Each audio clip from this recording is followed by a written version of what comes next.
चीजों में, उन बुरे कर्मों में भी गुरुजी हमारे पर इतनी नजर अच्छी डाल देते हैं कि वो हमारा हाथ पकड़ लेते हैं। तो हमें उनका हर पल शुक्राना करना चाहिए। गुरुजी से जुड़ने के लिए आज मैं आपको ये सत्संग मैंने अपना बहुत बार सुनाया है, पर आज मैं अपनी जर्नी, गुरुजी कहते हैं शुरू से शुरू करनी चाहिए, आज मैं अपनी जर्नी शुरू से शुरू करती हूँ।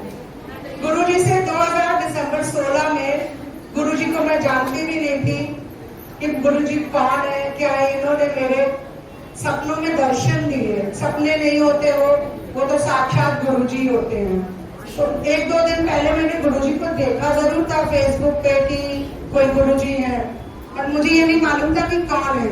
फिर उसके बाद वो 2 दिन बाद ही वो मेरे सपनों में आए और बहुत सारे स्वरूप गुरुजी के, बहुत सुंदर सुंदर, और वो मेरे को देखे जा रहे हैं गुरुजी। अब मैं सोच रही हूँ कि क्या करूँ मैं, फिर मैं उनके चरण छूती हूँ और बस इतने में मेरा ड्रीम पूरा हो जाता है। फिर उसके बाद मुझे संगत मिलनी शुरू होती है, धीरे धीरे मुझे पता चलने लगता है। और ये वो पीरियड था जब मुझको ब्रेस्ट कैंसर डायग्नोस हुआ था और गुरुजी ने मेरा हाथ थाम लिया था। तो 2016 की ये बात है। 2017 में मैं, गुरुजी ने कैसे धीरे धीरे मेरी तरफ, कहते हैं ना एक हाथ अगर गुरुजी बढ़ाते हैं, रात में 4 कदम बढ़ाए तो वो 10 कदम आगे चलकर आते हैं। पहले मेरी बारी में तो गुरुजी ने मुझे खुद थाम लिया था और मैं आज उसी पथ पर चल रही हूँ। गुरुजी से तो यही कहूंगी मैं, गुरुजी मेरा हाथ पकड़े रखना और बस छोड़ना नहीं। गलतियां करती जाऊंगी ना, क्योंकि बच्ची आप ही की हूँ, तो माफ करते रहिएगा आप मुझको, पर आप मेरा हाथ मत छोड़ना गुरुजी। अपनी सेवा में, अपनी सिमरन में लगाए रखना गुरुजी। वो दिन मेरे लिए बहुत अच्छा दिन। उसके बाद मैंने उसको स्क्रॉल किया, उसमें मेरा नाम दिख गया, मुझे पता नहीं कैसे, जबकि मैंने बड़े ध्यान से नाम देखा था। अब जब नाम आ गया तो उसके बाद अब ये भी संशय आने लगी कि अब मैं करूंगी कैसे, क्योंकि मेरे घर में तो कोई मानता नहीं है। मैंने खैर सोचा और मतलब 15 मई की ये बात थी, गुरुजी के समाधि दिवस से ही मेरी पहला सत्संग जो गुरुजी का मैंने अटेंड किया था वो गुरुजी के समाधि दिवस का ही था। मैंने जब वो गुरुजी का स्वरूप, मुझे बहुत याद हुई कि मुझे मिले। फिर मुझे संगत है हमारी कॉलोनी की आंटी, मुझे पता चला उनके पास स्वरूप है गुरुजी का, तो उन्होंने मुझे एक छोटा पॉकेट स्वरूप और एक छोटा और पॉकेट, एक बड़ा स्वरूप थोड़ा सा दिया मुझे। अब मैं ले तो आई, मैंने अपने वॉलेट में रखा। उसके बाद मेरे को यह हुआ कि मैं क्या करूं। अब इसको मैंने मंदिर में रख लिया। कुछ दिन बाद मेरी फ्रेंड है ममता, उसने मुझसे कहा सिमी गुरुजी का एक सत्संग हो रहा है टेढ़ी पुलिया पे, तो चलेगी साथ में? मैंने कहा हाँ ठीक है चलूंगी। तो मैंने अपने घर में बोला तो उन्होंने कहा चली जाना। मानते वो नहीं थे मेरे अंकल, पर उन्होंने मुझे रोका भी कभी नहीं। तो मैंने कहा चले जाना, कहने लगे। तो मैंने बोला, मैंने कहा 4 घंटे कम से कम मेरा फोन बंद रहेगा, क्योंकि 2 घंटे सत्संग के और 1 घंटा आना जाना जो भी है, मतलब मान के चलो कि 4 घंटे बंद रहेगा, मुझे कुछ मतलब बोलना नहीं। कहने लगे ठीक है। मैं चली गई। अब मैं परेशान ये थी कि मेरे को गुरुजी ने कहा था, उसने मतलब मैं जो उस समय सोचती थी कि 31 मई से पहले मुझको सत्संग करना है। अब सत्संग कैसे करूं घर में, कोई नहीं। मैं गई टेढ़ी पुड़िया, जब सत्संग में था तो मलिक आंटी भी थी, ममता आंटी भी थी और हम लोग वहां पे थे। वहां में जब मैं पहुंची हूँ तो फर्स्ट टाइम उनका भी था। तो सत्संग से 2 मिनट पहले एक अंकल आए जिनके घर में सत्संग था। पता नहीं गुरुजी की मर्जी थी उस समय या मैं आज भी उसको इतना, मेरे पास शब्द नहीं है कहने के लिए। मैं वो आए मेरे पास, अंकल कहते हैं उठो जी चंदन का टिक्का लाओ गुरुजी को। मैंने कहा गुरु टिक्का लाओ मैं? हाँ जी तुसी लाना है। मैंने कहा मैनू लाना है।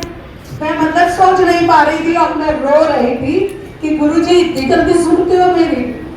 मैं उठी और मैंने सत्संग से पहले, सत्संग शुरू होने से पहले वो गुरुजी को चंदन का टीका लगाया। मेरे गुरुजी ने वो अरदास मेरे को 31 मई को पूरी करा दी। गुरुजी ने कहा तू सत्संग नहीं कर सकती तो क्या हुआ, तेरे को मैं सत्संग नहीं, तेरे को सत्संग करा दूंगा। इतना शुक्राना है मेरे मालिक का। मेरी जर्नी में बहुत सारे सत्संग हैं, बहुत सारे सत्संग हैं। मैं गुरुजी से बस मैं आप लोग से ये कहना चाहूंगी, पूजा पाठ करते रहो, पर प्रेम जरूर करो। प्रेम बिना पूजा सफल नहीं है। पूजा डर के करोगे तो आप खिंचाते रहोगे, पर प्रेम में पढ़ के करोगे तो वो बहुत सफल होती है। मैं ये नहीं कह रही मेरी सफल है या नहीं, वो तो गुरुजी जाने। और प्रेम में पढ़ के करोगे ना तो आपको पता भी नहीं चलेगा कि आप कैसे कैसे आगे गुरुजी आपको पढ़ाते चले जा रहे हैं। आप गुरुजी के साथ जर्नी मेरी कैंसर की, अभी यहाँ पे आती हूँ कैंसर की। गुरुजी ने मुझको जब कैंसर डायग्नोस हुआ, डॉक्टर ने मुझको बोला था आप या तो रिमूव करा लो या पार्टली रिमूव करा लो। तो दोनों ऑप्शन दिए थे और हमने सोचा कि नहीं रिमूव ही करा लेते कि एक बार में टेंशन खत्म, दोबारा ये चक्कर ही ना हो। बट गुरुजी की मर्जी शायद नहीं थी ये। उन्होंने डॉक्टर, जब मैं ओटी में गई हूँ, डॉक्टर ओटी से बाहर आया और मेरे अंकल को बोलते हैं कि सर आपकी वाइफ एक तो मतलब अभी एज अकॉर्डिंग मैं तो कहूँगा कि नहीं करना है, और ये देखिए जो मैंने रिमूव करा, क्योंकि जो डॉक्टर का प्रोसेस होता है वो फुल रिमूव करने से पहले उस पार्ट को रिमूव करते हैं, उसके बाद फुल रिमूवल करते हैं। तो जब वो रिमूव किया उसने वो छोटा सा पार्ट, कहने लगे इस पार्ट में ही है, इसके आसपास के लोकल एरिया में भी नहीं है, दूर दूर तक नहीं है, तो रिमूव कराने की जरूरत नहीं है। जो मेरा 3.5 घंटे का ऑपरेशन था वो गुरुजी ने 35 मिनट में खत्म करा दिया। और एनेस्थीसिया जो बेहोशी वाले डॉक्टर होते हैं वो मुझको होश तुरंत ही आ गया था ओटी में। मुझे कहते हैं आंटी आप किसको मानते हो? तो उस समय तो मैं सच में बाबा को मानती थी, और बाबा, मैं गुरुजी से जुड़ तो गई थी पर उस समय मैंने बाबा का ही नाम लिया था, क्योंकि बाबा ही मेरे को आगे पहुंचाने में गुरुजी के उनका ही मतलब हाथ है कि उन्होंने मुझे गुरुजी तक पहुंचाया, परमात्मा तक पहुंचाया। तो कहने लगे आंटी आपका ऑपरेशन बहुत बढ़िया हुआ है। तुम इतना शुक्राना है गुरुजी का, मेरी कीमो, मेरी रेडिएशन इतनी हल्की वाली गुरुजी ने कराई जो मुझे पता ही नहीं चली। सिर्फ कुछ भी मुझे कोई साइड इफेक्ट्स नहीं हुए, कुछ नहीं हुए। हाँ बाल जरूर झड़े मेरे, वो तो फिर आ ही गए, पर मुझे कोई प्रॉब्लम नहीं थी गुरुजी ने। ऐसे मेरा वो जर्नी उन्होंने कैसे पूरी कराई। उसके बाद जब मैं हर साल डॉक्टर पास जाती थी, 3 महीने 6 महीने में साल में, डॉक्टर मुझको कहता था तुम्हारा बहुत अच्छा है। तो मैं उनसे कहती थी डॉक्टर सब मेरे गुरुजी की कृपा है। तो डॉक्टर भी बहुत हैरान होते थे। और जब मेरे को 6 इयर्स कंप्लीट हुए, डॉक्टर ने मुझे कहा तुम एक जो गोली खाती हो ना वो बंद कर दो, तुम कैंसर फ्री हो। तो ये मेरे शुक्राना मेरे मालिक का जो इस जर्नी तक उन्होंने मुझे पहुंचाया। किस समय कुछ काटना होता है तो गुरुजी वो कहते हैं ना कि जो डॉक्टर के पास जाने से डरो नहीं, डरते तो हम लोग नहीं हैं, पर तो कहते हैं गुरुजी की डॉक्टरों को अपना काम करने दो, मुझे अपना काम करने दो। कभी कभी गुरुजी खैर बिना डॉक्टर के भी मेहर कर देते हैं, जो उन्होंने मेरे साथ 2-3 बार करी भी है, जो मैं पर्सनल है वो मैं शेयर नहीं कर सकती, पर गुरुजी ने वो भी बहुत ब्लेसिंग्स दी है। गुरुजी के साथ तो मेरे बहुत सारे और भी सत्संग हैं। अगर अभी आप में से भी कोई सत्संग शेयर करना चाहता हो तो जरूर आए। जय गुरु जी, संगत जी, शुक्राना गुरु जी। ये मेरा शुक्राना सत्संग है। गुरु जी कहते बहुत दिन से मैसेज आ रहा था मैं तेरे घर आऊँगा, मैं तेरे घर आऊँगा। तो मैं सोचती थी क्योंकि मैं नहीं जुड़ी हुई अभी सितंबर से ही जुड़ी हुई हूँ गुरु जी से। तो वो कहते घर आएंगे घर आएंगे, तो मैं कहते कैसे घर आएंगे, किस रूप में आएंगे। तो एक दिन ऐसे रात में फेसबुक पर मैं देख रही थी उसमें सत्संग आया कि मैं तेरे घर सफेद चोले में आऊँगा। तो मैंने कहा मुझे स्वागत है गुरु जी, ठीक है आप ऐसे भी आइए, लेकिन हमें ये एहसास दिला दीजिएगा कि आप हमारे घर आए हैं। फिर सुबह मेरी आदत है कि मेरे मोबाइल में देखिए मतलब फ्रंट पे भी मेरे जो गुरु जी की फोटो लगी हुई है। तो सुबह उठते मैं सबसे पहले गुरु जी को चरण स्पर्श करती हूँ, तो मंत्र जाप करके तब जमीन में धरती माँ के पैर छू के तभी उठती हूँ। वैसे सुबह जैसे फेसबुक खोला तो बोले कि मैं तेरे घर कबूतर रूप में दर्शन लेने आऊँगा। तो मैंने कहा कि मेरा घर इतना बंद है, अंदर है, कबूतर कहाँ से आएगा? जाल लगा है, दरवाजे लगे, जाली लगी है, इतना बड़ा मेरा घर भी नहीं है। तो मैंने घर में अपने बच्चों से, अपने मतलब हस्बैंड से सबसे शेयर किया और मन ही मन कैसे आए ये पता नहीं। इत्तेफाक था कि संडे का दिन था, दोपहर के बस लेटने जा ही रहे थे, 2-2:30 बजा था। वैसे मेरी बेटी चिल्लाई, मम्मी जल्दी बाहर आओ, गैलरी में जल्दी बाहर आओ। जैसे ही बाहर आया, आपको सच बताया, हम उस समय रोने लगे। एक सफेद रंग का इतना सुंदर कबूतर वो मेरी गैलरी में चल रहा था। मेरी बेटी बोली, मम्मी वो सामने से रोड से चलता हुआ चला आ रहा था और मैं उसको पकड़ने जा रही, लेकिन सीधे वो अपनी गैलरी में ही आ गया। और आपको संगत जी यकीन नहीं होगा, वो उसको फिर हम पकड़ के अंदर ले आए। हम नहीं लाए क्योंकि मुझे बहुत डर लगता है छूने से। बेटी लेकर अंदर आई। वो पहले तो मैंने जहाँ सोती थी उसकी रैक पर जाकर वहाँ बैठा रहा। मेरे पास सारी फोटो है मोबाइल में उसकी, रैक में बैठा रहा। उसके बाद फिर दिन भर रात मैंने उसको चावल दिया, जो भी मेरे दिमाग में है उसको खाने नहीं दिया, कुछ नहीं खाया। फिर उसके बाद में उतर करके मेरे पीछे किचन में गया, आंगन में गया, सब जगह गया, और फिर जहाँ मेरा मंदिर था मेज के नीचे बैठ के वहीं सो गया। उसके बाद 4 बजे फिर उठकर हम गए, मैंने इसलिए कुछ खाया नहीं, फिर चावल डाले वो भी नहीं खाया। फिर उसके बाद में वो बैठा रहा, फिर रात तक रहा। और रात के बाद में पता नहीं कैसे कहाँ जाली खुली रह गई, क्या खुली लगी, फिर वो चला गया। जय गुरु जी, शुक्राना गुरु जी मेरे घर आए, इसका लख लख शुक्राना। और हर पल, हर दिल और हर हृदय में मेरे गुरु जी रहते हैं। शुक्राना गुरु जी। जय गुरु जी, आपसे एक रिक्वेस्ट है सबसे, प्लीज शॉर्ट में सुनाइए। जय गुरु जी, शुक्राना गुरु जी, गुरु महाराज जी का अनंतम अनंतम शुक्राना। जब ये पुलवामा में थोड़े दिन पहले ये हादसा हुआ था, मेरे अंकल वहीं पे थे, जम्मू में थे ये। तो जब मुझे पता चला तो उन्होंने बहुत घबरा गए। 20 लोग गए थे, 4 लोग कल वापिस आए हैं। तो ये वहीं पे थे, जम्मू में थे ये। बहुत, यानी कि वहाँ पे माहौल अच्छा नहीं था। तो मैंने इनको कॉल कर दी थी, मुझे पता चला वहाँ पे इतना ज्यादा हो गया, तो मैंने इनको कॉल कर दी थी। जब बात हो रही थी मेरे अंकल से, तो इनका ब्रेसलेट टूट गया। ये मुझे कहते अरे मेरा ब्रेसलेट टूट गया। उनका वहां पे ब्रेसलेट टूटा, मेरे यहाँ पे टूट गया। तो मैंने वो ब्रेसलेट के मोती सारे इकट्ठे किए, उसको दोबारा से सही करके पहना। तो ये कल चार लोग वहाँ पे फंसे हुए थे, ये 4 लोग कल वापस आए हैं, ठीक ठाक आए। गुरु जी की इतनी कृपा है, वो सब ठीक ठाक आ गए।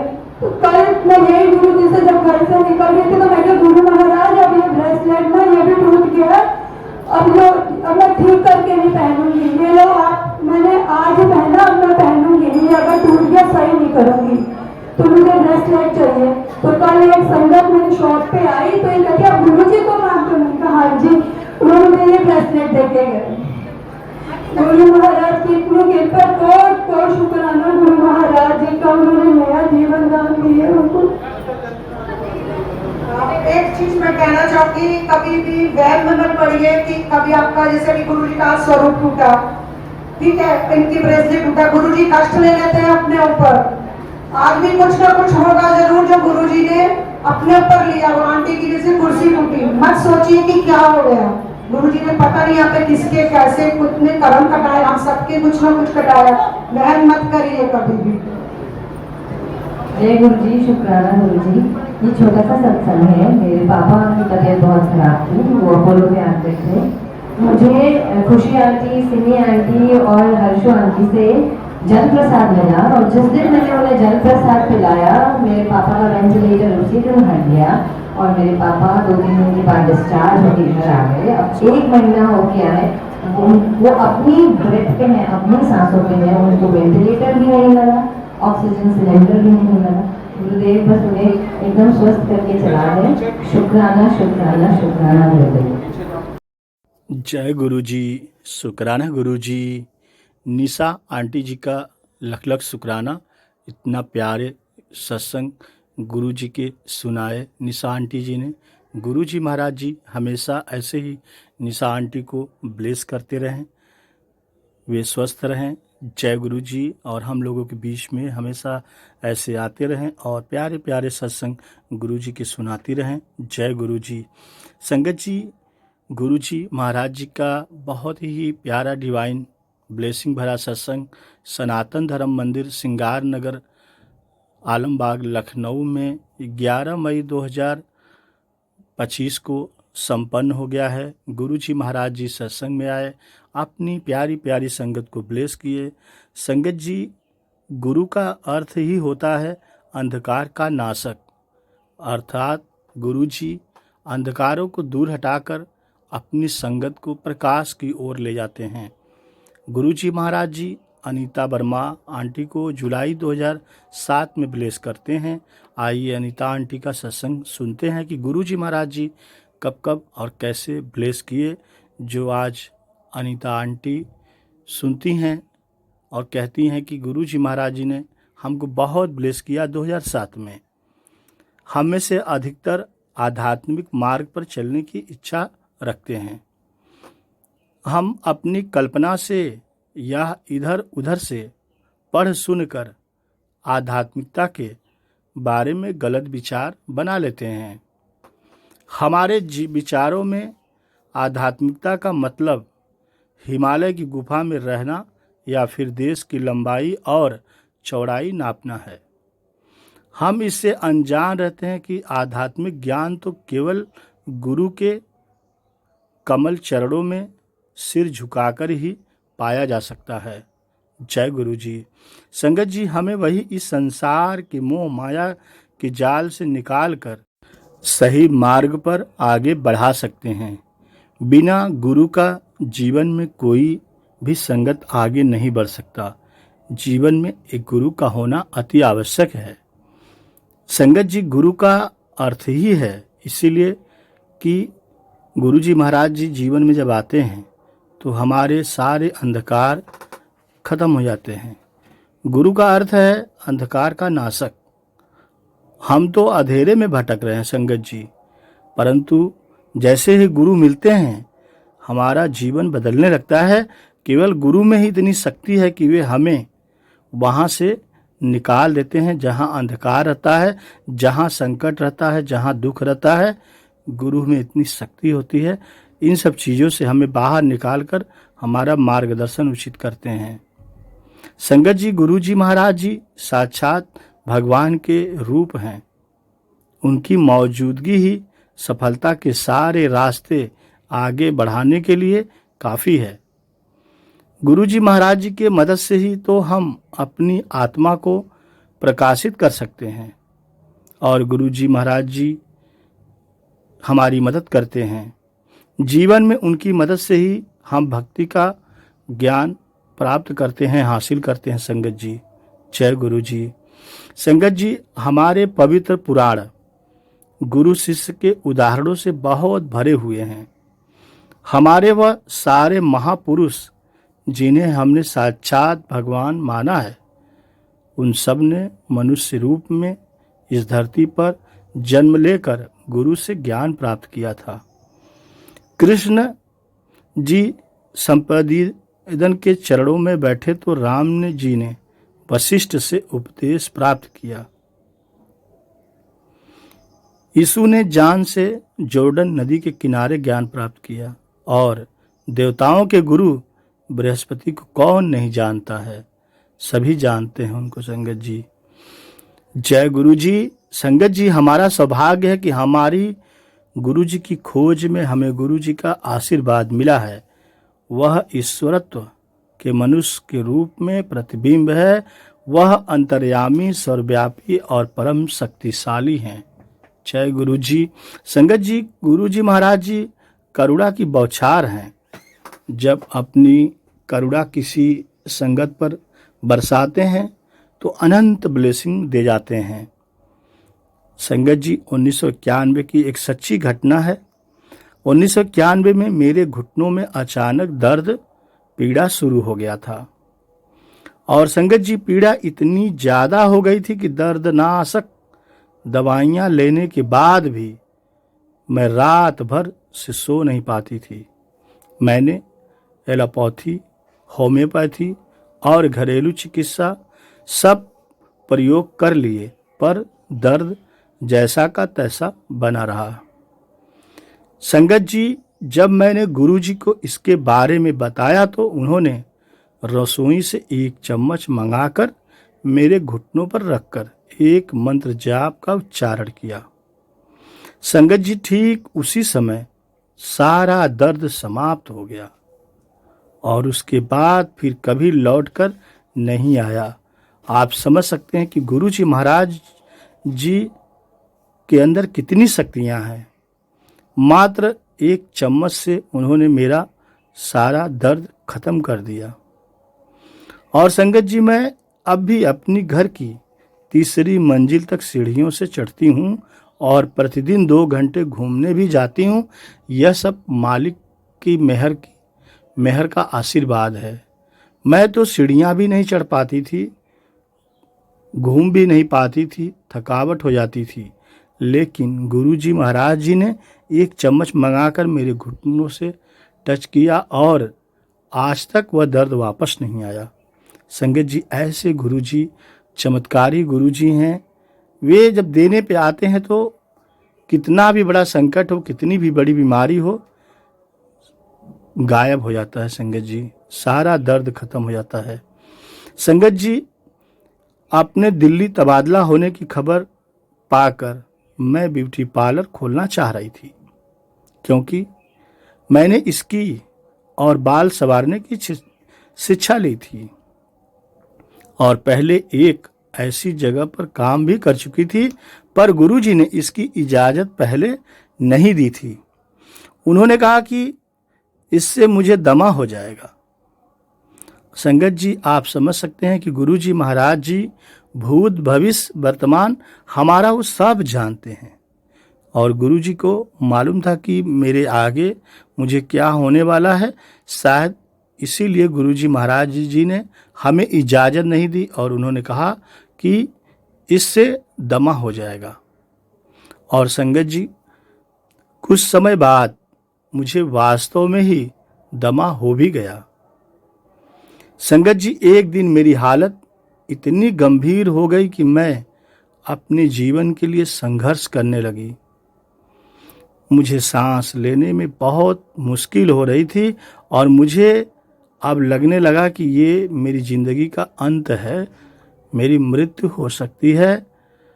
और संगत जी, मुझे तुरंत हॉस्पिटल ले जाया गया और संगत जी, पूरे रास्ते में गुरुजी की तस्वीर को अपने दिल से लगाकर उनसे अपनी जीवन की रक्षा के लिए प्रार्थना कर रही थी, उनसे अपने जीवन की भीख मांग रही थी कि मुझे जीवन दे दीजिए।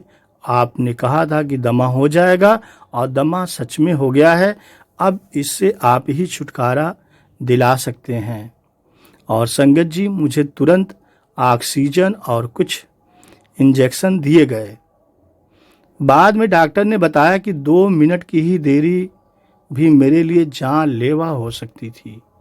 अगर 2 मिनट की और देरी होती तो मेरी मृत्यु निश्चित थी। और संगत जी, बाद में जब मैं गुरुजी के पास गई तो मेरे बोलने से पहले ही गुरुजी महाराज जी ने कहा कि उन्होंने मुझे दलदल से निकाला है। अर्थात मृत्यु से गुरुजी महाराज जी ने निकाला है, ऐसा वो मुझे बोल रहे थे, संकेत दे रहे थे। और संगत जी, यह सच भी है, यह सच्ची बात थी। बाद में जब मैंने उन्हें इन्हेलर और तीव्र दवाइयाँ से मुक्त करने की बार बार बात करी तो उन्होंने डांट कर कहा कि उन्हें याद न दिलाया जाए, उन्हें मेरी समस्या के बारे में सब पता है। और संगत जी, 1 महीना बीत जाने पर मुझे अचानक आभास हुआ कि मुझे दमा नहीं था। इसका मतलब यह था कि मुझे इन्हेलर की ज़रूरत नहीं थी। और संगत जी, सफ़र करते समय सुरक्षा के लिए मैं अब भी इन्हेलर खरीद कर ले जाती हूँ और घर वापस आने पर उसी नई अवस्था में उसे दुकान पर वापस कर देती हूँ। संगत जी, दमा अब पूरी तरह से ख़त्म हो चुका है। संगत जी, एक बार की बात है, एक बार संगत में गुरुजी ने एक भक्त के सिर पर अपने हाथ रख दिए तो वहां से गुलाब के फूल झड़ने लगे। गुरुजी की यह ब्लेसिंग, यह चमत्कार देख के मेरे रोंगटे खड़े हो गए। गुरुजी ने वहीं एक महिला के सिर पर किया तो वहां पर भी यही हुआ। उस महिला ने अपने दुपट्टे में वह गुलाब भी इकट्ठे कर लिए। यह बहुत ही सुंदर चमत्कार था, जिसे देखकर मैं समझ नहीं पा रही थी कि यह कैसे हो सकता है। और संगत जी, यह सच था। मेरे जन्म दिवस पर गुरुजी ने पूरी संगत के सामने मुझे अपने दोनों हाथ आगे करने को कहा। अचानक मेरे हाथों में ऊपर से एक साड़ी आकर गिर गई। गुरुजी ने कहा कि उसे मैं साफ जगह पर रखूं और कभी न पहनूं। उस साड़ी में से आज 10 साल बाद भी गुरुजी की वह अनुपम खुशबू आती है। संगत जी, गुरुजी महाराज जी ने ऐसे चमत्कार करके दिखाए हैं कि मैं जितना बताऊंगी उतना आपको सुन के रोंगटे खड़े हो जाएंगे। सुन के आपको आश्चर्य होगा कि ये कैसे संभव हो सकता है कि एक साड़ी ऊपर से कैसे गिर सकती है। और गुरुजी ने कहा कि उसे पहनना नहीं है, उसे संभाल कर रखना है। और संगत जी, आज 10 साल बीत गए, उस साड़ी को मैं संभाल कर रखी हूँ और वही खुशबू आज भी आ रही है। संगत जी, यह गुरुजी की मेहर है। अगर उनकी मेहर किसी पे बरस गई, किसी को मिल गई, तो वो कब तक रहेगी यह गुरुजी जाने। कितनी शक्ति उसमें समाहित कर देते हैं गुरुजी।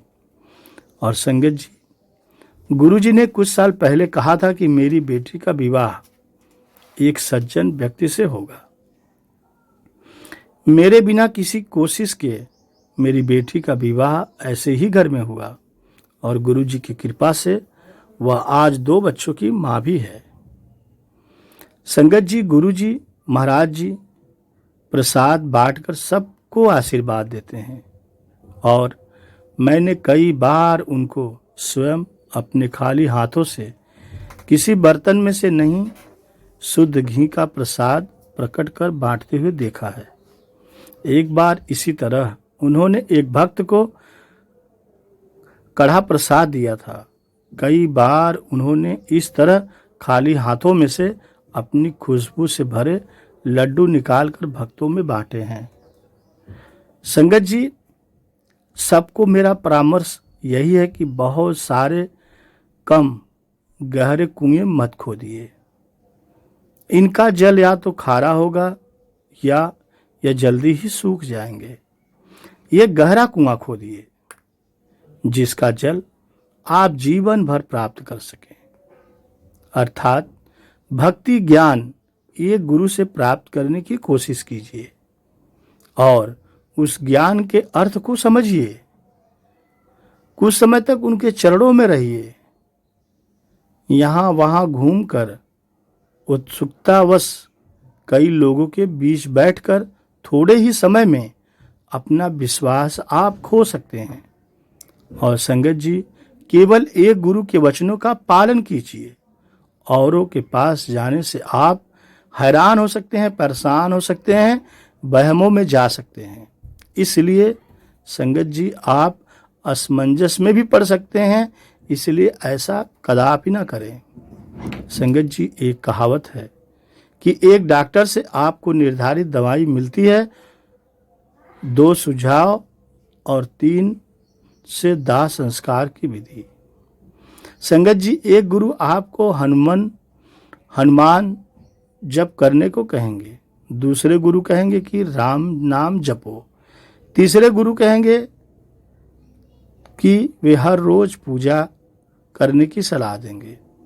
आप इन्हीं बातों में उलझ कर रह जाएंगे कि कौन गुरु आपको कौन सा ज्ञान दिया। इसलिए संगत जी, एक गुरु के चरणों में बैठकर उनकी आज्ञा का पालन कीजिए। सबको सुनिए पर पालन एक गुरु का ही करिए। सब गुरुओं का सम्मान कीजिए, उनको सम्मान दीजिए, पर विश्वास मात्र एक गुरु पर करना ही ठीक है। उनसे ज्ञान एकत्र कीजिए और उनके वचनों का पालन कीजिए। इस प्रकार आप जल्दी ही भक्ति के मुश्किल मार्ग पर आगे बढ़ते जाएंगे और हर राह आपकी आसान होती चली जाएगी। जय गुरु जी, शुक्राना गुरु जी। गुरु जी महाराज जी की प्यारी संगत जी, आप समझ गए होंगे कि भोलेनाथ महाशिव जी हमारे घर में ही हैं और उनका आशीर्वाद हमें हमेशा मिलता रहता है। भोलेनाथ जी को आपको समझना होगा, गुरु जी महाराज जी हमेशा अंग संग ही रहते हैं। जय गुरु जी। संगत जी, माँ के प्रेम को कभी नहीं भूलना चाहिए। माँ के प्रेम की प्रकाष्ठा बहुत बड़ी है। गांव के एक सरकारी स्कूल में संस्कृत की क्लास चल रही थी। गुरुजी दिवाली की छुट्टियां का कार्य बता रहे थे। तभी शायद किसी शरारती विद्यार्थी के पटाखे से स्कूल के स्टोर रूम में पड़ी दरी और कपड़ों में आग लग गई। देखते ही देखते आग ने भीषण रूप धारण कर लिया। वहां पड़ा सारा फर्नीचर भी स्वाहा हो गया।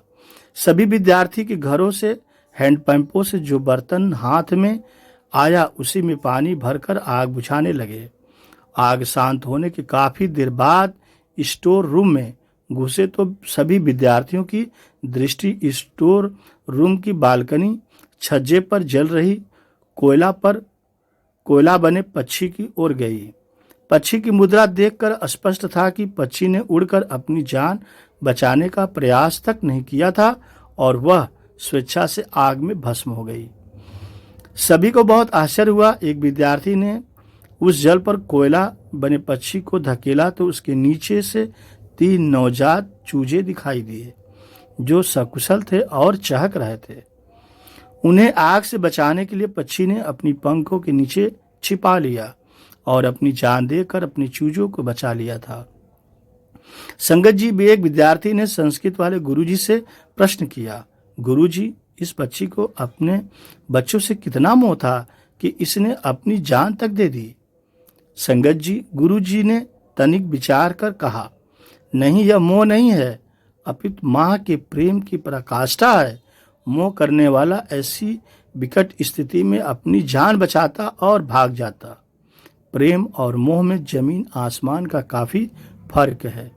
मोह में स्वार्थ निहित होता है और प्रेम में त्याग होता है। भगवान ने माँ को प्रेम की मूर्ति बनाया है और इस दुनिया में माँ से और माँ के प्रेम से बढ़कर कुछ भी नहीं है। माँ के उपकारों से हम कभी भी उपकृत नहीं हो सकते। माँ के उपकारों से हम कभी मुक्त नहीं हो सकते। इसलिए संगत जी, माँ की आंखों में कभी आंसू आने मत देना। माँ की कृपा अनंत है जिसका आप जीवन भर मूल्य कभी नहीं चुका सकते। जय गुरु जी, शुक्राना गुरु जी, ब्लेसिंग ऑलवेज गुरु जी। संगत जी, जीवन में तो मोड़ बहुत आते रहते हैं और हमें उन मोड़ों से घबराना नहीं है। भाग्य फल विदित सर्वदा। बात एक गुजरात की है। बड़ोदरा शहर में एक सेठ जी थे।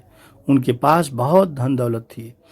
सेठ जी एक ही बेटी थी जिसकी शादी उन्होंने एक बड़े और प्रतिष्ठित परिवार में की थी, मगर बेटी के दुर्भाग्य के कारण उसका पति जुआरी और शराबी निकला और उनके घर की सारी संपत्ति धीरे धीरे संगत जी खत्म हो गई। बेटी की इस हालत से सेठानी जी बहुत चिंतित रहती थी। वे अक्सर सेठ जी से कहती, आप तो दुनिया भर की मदद करते हो लेकिन अपनी ही बेटी की मदद क्यों नहीं करते जो इस कठिन समय से गुजर रही है। संगत जी, सेठ जी हमेशा शांत स्वभाव से जवाब देते, जब उनके भाग का वक्त आएगा तो मदद खुलकर चल कर उनके पास आएगी। एक दिन सेठ जी किसी काम से बाहर गए हुए थे, तभी उनका दामाद अचानक उनके घर आ पहुंचा। सास यानी सेठानी जी ने दामाद का आदर सत्कार किया और सोचा कि क्यों न अपनी बेटी की मदद की जाए। उन्हें एक उपाय सूझा। उन्होंने मोती चूर के लड्डुओं में से सोने की असरफियां छिपाकर रख दी ताकि दामाद जी को लड्डू देखकर उसकी आर्थिक मदद हो सके। सेठानी जी ने दामाद जी को विदा करते समय 5 किलो शुद्ध घी के लड्डू दिए जिनमें सोने की असरफियां थीं। उसे उपहार में दे दिए। दामाद लड्डू लेकर वहां से चला, लेकिन रास्ते में उसने सोचा, इतने भारी लड्डू घर तक ले जाने का कोई फायदा नहीं है, क्यों न इन्हें यहीं बेच दूं। और संगत जी, उसने पास की मिठाई की दुकान पर लड्डू बेच दिए और उन पैसों को अपनी जेब में डाल लिया। संयोगवश उसी दिन सेठ जी घर लौटते समय मिठाई की दुकान पर पहुंचे और उन्होंने घर के लिए कुछ मोतीचूर के लड्डू खरीदने को सोचा। दुकानदार ने वही लड्डू का पैकेट सेठ जी को बेच दिया जिसे कुछ देर बाद पहले दामाद ने बेचा था। सेठ जी लड्डू लेकर घर पहुंचे और सेठानी जी को लड्डू का वही पैकेट दे दिया। सेठानी जी ने जैसे ही लड्डू पैकेट देखा वह चौंक गई। उन्होंने एक लड्डू तोड़कर देखा तो उसमें से वही सोने की असरफी निकली जो उन्होंने दामाद के लिए छिपाई थी। सेठानी जी अपना माथा पकड़कर बैठ गई और सेठ जी को पूरी कहानी सुनाई। दामाद के आने से लेकर असरफियां छिपाने तक की पूरी बात बताई। सेठ जी ने यह सब सुनकर मुस्कुराते हुए कहा,